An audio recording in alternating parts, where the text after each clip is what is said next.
আজকে মূলত আমাদের বাড়ির ধানগুলা বিক্রি করা হইলো আর কি। আর এই ধানগুলা কি দাম বিক্রি করা হইলো ভিডিওটা শেষ পর্যন্ত দেখবেন আর কি। তো ভিডিওটা ফার্স্টে থেকে আরম্ভ করি। ধানগুলা যেহেতু বিক্রি করা হইলো, তো ধানগুলা বস্তার মধ্যে উঠান রাখবো আর কি। তো তার জন্য আমরা বস্তা রেডি করলাম। এখন আমরা বস্তার মধ্যে ধানগুলা তুলবো আর কি।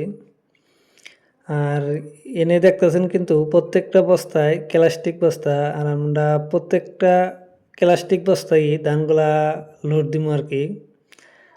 প্লাস্টিক বস্তায় ধানগুলা লোড দেওয়ার কারণ কি আমি আপনাদেরকে কইতেছি আর কি। এই ধানগুলা যেহেতু আমি কিনে নিছি আর কি, আব্বা আমার কাছে বিক্রি করছে।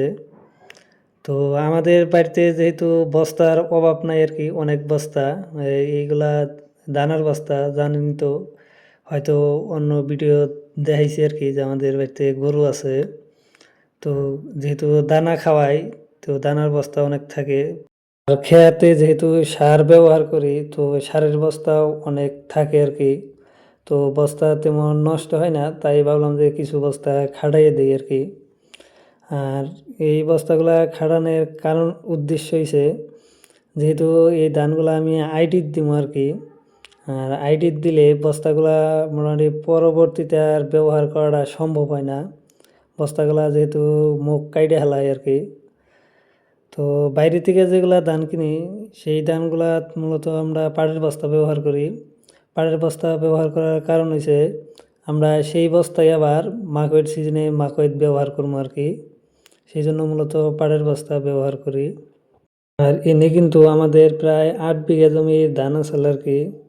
তো আমাদের ৮ বিঘা জমির কয় মন ধান হয় আমি আরেকটা ভিডিওতে দেখাবো আর কি, যেদিন গাড়ি লোড করি।